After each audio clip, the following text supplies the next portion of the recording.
Et bonjour les coaster fans, ou plutôt devrais-je dire bonjour à tous. Parce que oui, même si cette vidéo peut être regardée par mes abonnés et les personnes déjà expérimentées dans le milieu des parcs et des coasters, je compte surtout m'adresser aux personnes n'y connaissant rien. Soit parce qu'elles ne sont pas de base passionnées, ou bien juste parce qu'elles découvrent cette passion depuis peu. Donc salut à toi, peut-être bienvenue sur ma chaîne si t'es nouveau. D'ailleurs n'hésite pas à t'abonner, enfin attends quand même la fin pour savoir si ça te plaît. Alors peut-être que ça t'arrive des fois de regarder des vidéos de passionnés de parcs et de montagnes russes et de pas tout comprendre. Ah oui, comme dans beaucoup de passions, le milieu des parcs possède lui aussi son petit lexique assez particulier et des fois compliqué quand on découvre. C'est pourquoi dans cette vidéo j'ai décidé de te réunir tous ces termes souvent utilisés par les passionnés. Alors des termes t'en as des centaines, mais pour aller plus vite et que t'aies ton petit kit de survie en terrain hostile, je t'ai regroupé vraiment la base de la base. Alors est-ce que t'es prêt? Oui? Ok, alors c'est parti. On commence avec le terme vraiment de base, qui est quand même au cœur de la vidéo et même dans le titre. Ce mot, c'est le mot coaster. Oui, ça peut paraître bête, mais un coaster, qu'est-ce que c'est? Un coaster peut être appelé plus communément montagne russe ou grand 8, donc ça ce sont les mots français, mais coaster est en fait l'abréviation de roller coaster qui est simplement le mot anglais pour montagne russe et donc celui le plus utilisé dans le milieu. Après, tu as aussi son fameux nom en allemand que tu peux retrouver sur pas mal de vidéos, à savoir les Achterbahn. D'ailleurs, si on pouvait m'expliquer la traduction, parce que mis à part la route en 8, je vois pas le délire. Bon après tu me diras, grand 8 non plus, ça veut pas dire grand chose. Enfin bref, on va pas s'attarder sur la terminologie, mais plutôt sur la construction en tant que telle. Alors des coasters, tu en as plein, de toutes les tailles, toutes les couleurs, tous les conforts et tout ce que tu veux. Le principe est simple, pour qu'une attraction soit considérée comme un coaster, il lui faut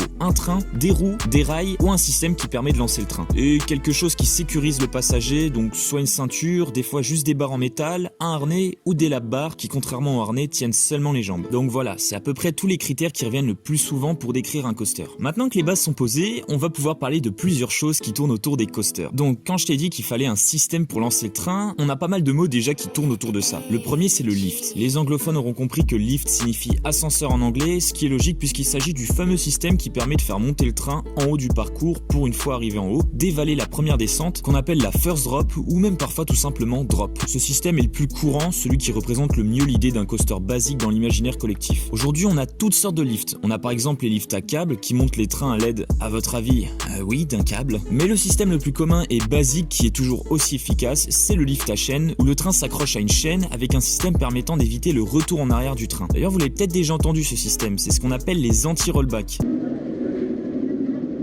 Tout simplement parce qu'ils permettent au train d'éviter de faire ce qu'on appelle un rollback, c'est-à-dire le moment où le train par panne de moteur du lift ou par manque de vitesse repart en arrière. Donc c'est un système de sécurité. Ensuite, à part le lift, nous avons le launch. Oui, encore un mot anglais. Ici le launch, pas besoin de monter haut puisqu'il permet de propulser le train en ligne droite. C'est un système qu'on retrouve de plus en plus ces dernières années et maintenant on en a un peu à toutes les sauces. On a les launchs hydrauliques, magnétiques, ceux qui sont à plat, ceux un peu inclinés comme dans un lift, ceux qui vont en avant, en arrière, puis en avant qu'on appelle les shuttles. Enfin bref, tu as toutes sortes de launch, mais pour le coup on pourra peut-être en reparler plus tard dans une autre vidéo parce que c'est assez long à expliquer. D'ailleurs si ça t'intéresse, n'hésite pas à me le dire en commentaire. Voilà, maintenant tu as vraiment les bases de la base, les éléments qui mettent en route le coaster. On peut bien sûr creuser encore plus, mais vu que je veux pas que tu sois perdu tout de suite, on va maintenant regarder les éléments qu'on retrouve souvent dans les gros coasters, ou même des fois des trucs pas ouf. Ce sont les inversions. Alors une inversion tout simplement, c'est ce moment où tu te retrouves la tête à l'envers. Souvent leurs noms peuvent faire un peu peur quand tu débutes, mais ne t'inquiète pas, ça va bien se passer.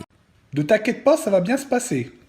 Bien se passer, ne t'inquiète pas. On a tout d'abord le classique, la première inversion inventée au monde et sans doute la plus connue, symbole des roller coasters, le loop, qu'on peut aussi appeler looping. C'est cette forme où le train fait un tour complet en 360 degrés en pleine ligne droite. Le basique, très simple, pas forcément le plus sensationnel, mais c'est toujours marrant et ça peut surprendre si c'est bien fait. Maintenant passons aux inversions proches du loop, mais qui n'en sont pas vraiment. Et on commence avec le Cobra Roll. En réalité celle-ci compte comme une double inversion, étant donné qu'on a deux fois la tête à l'envers. On commence l'inversion comme un loop, puis on se rabat sur le côté pour au final se rabattre dans l'autre côté et redescendre d'une moitié de loop. Ouais, je sais pas si t'as bien compris l'explication, donc je te le mets en image pour que ce soit un petit peu plus clair. Passons maintenant à l'Immelmann qui lui nous vient tout droit des figures d'aviation et qui s'apparente en fait à une moitié de Cobra Roll, si on peut résumer ça comme ça. Ensuite, le Dive Loop. Ah, celui-là j'aime bien. C'est en fait l'inverse de l'Immelmann. On rentre l'inversion en montant par le côté et on redescend en faisant une moitié de loop. C'est sa sensation de plongée qui lui a donné son nom de Dive Loop, donc de looping plongeant si on traduit. Voilà, là on a vu les types de loop les plus utilisés. Maintenant passons au vrille vrille et tu vas voir qu'en réalité ce que tout le monde appelle vrille, en fait c'est assez varié. Tout d'abord le gros classique, le corkscrew, qu'on retrouve sur de très vieux modèles comme les plus récents. Comme le loop, il a su traverser les âges et est toujours efficace. Corkscrew signifie tire-bouchon en anglais, donc on voit bien que le nom et la forme sont assez bien liés. Par contre attention, dans certains modèles de coasters comme les inverted, c'est-à-dire les coasters inversés où le train est suspendu et nos jambes dans le vide, ce genre d'inversion ne s'appelle pas corkscrew mais flat spin en raison de sa forme un peu aplatie. Oui, pour le coup c'est là qu'on remarque que la plupart des termes sont des traductions anglaises. L'inversion suivante et qui est personnellement ma préférée, c'est le 0G roll. Pour le coup, celle-ci c'est comme une bosse à laquelle on aurait ajouté une vrille au sommet. Son nom de 0G vient du fait qu'à l'origine cette inversion vise à procurer aux passagers une sensation d'apesanteur, donc de 0G sur le corps, comme si on était dans l'espace. Et pour le coup, effectivement dans un coaster comme Osiris au parc Astérix, oui, on plane pas mal. Mais par contre, à titre de comparaison, celui de The Monster à Walligator, je peux clairement te dire qu'il n'a de 0G que le nom. Et oui, parfois on se sent même éjecté du fauteuil, et j'avoue que j'ai une petite préférence pour ce type là. On a ensuite les deux petites inversions toutes plates, à savoir la Heartline Roll et la Inline Twist. La différence entre les deux, c'est que sur l'Inline Twist, le train va tourner par rapport à l'axe de centre du train, ce qui donne une vrille toute plate. Contrairement à l'Heartline Roll qui elle tourne par rapport à l'axe du cœur du passager, ce qui lui donne une forme quand même plus gracieuse. Voilà, on a enfin fait le tour des inversions. Il y en a plein d'autres, mais pour le coup je voulais surtout te faire découvrir les plus classiques et répandus. Il existe encore plein d'autres éléments dans les coasters autres que les inversions, mais je vais essayer d'être assez rapide parce qu'ils sont plutôt simples en fait. On a tout d'abord l'Helix qui est en fait un virage qui fait un tour complet à 360 degrés et qui te colle parfois bien au fond du siège. N'est-ce pas,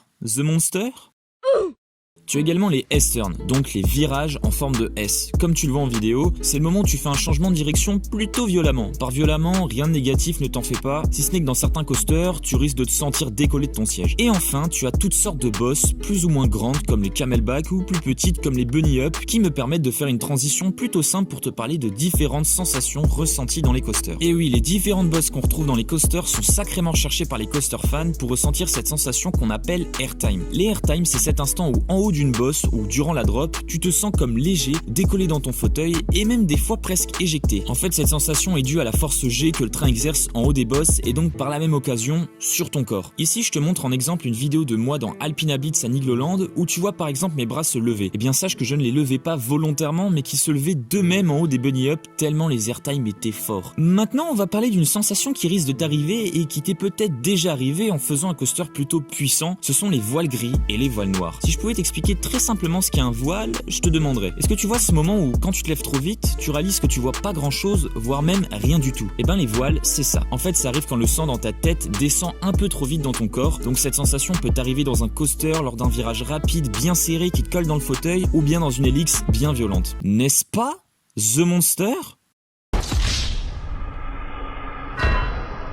Après, la différence entre voile gris et voile noir, c'est que le voile gris va être plus ou moins prononcé, tandis que le voile noir, c'est limite, tu vois rien du tout, c'est le noir complet. Ok, je pense que là, je t'ai bien donné les fondamentales. Ah non, j'allais oublier, si tu es sur une chaîne de parcs et de coasters, tu devrais quand même savoir une petite chose qui ne fait jamais de mal à rappeler. Qu'est-ce que c'est les on-ride et les off-ride? Tout simplement, une on-ride, c'est une vidéo embarquée dans un coaster, et au contraire, l'off-ride, c'est une vidéo qui filme l'extérieur du coaster. Pour beaucoup, ça paraît simple, mais je pense que c'est quand même bien de le dire au cas où. Alors après, bien sûr, j'aurais pu aller dans les détails, te parler des constructeurs, des termes encore plus techniques, des diminutifs de certains coasters, mais pour le coup j'ai envie de te laisser découvrir cette passion par toi-même. Je t'ai donné le starter pack, le petit Robert des parcs, le Larousse de poche des coasters, maintenant c'est à toi d'en faire bon usage. Pour les plus expérimentés qui regardent cette vidéo, n'hésitez pas à la partager à des gens que vous voudriez initier à cette passion, mais qui n'y connaissent rien. Ça les aidera sûrement pour le début. Si tu m'as découvert avec cette vidéo, j'espère qu'elle t'aura plu. N'hésite pas à t'abonner à ma chaîne YouTube, à mettre également un like sur la vidéo. Dis-moi également ce que t'as pensé de cette vidéo, si t'as appris certaines choses, ou bien si tu souhaites que j'approfondisse certains éléments dans les commentaires, ou peut-être pourquoi pas dans une prochaine vidéo. J'espère te retrouver dans une prochaine vidéo, et sur ce, je peux enfin tous vous dire à plus les coaster fans.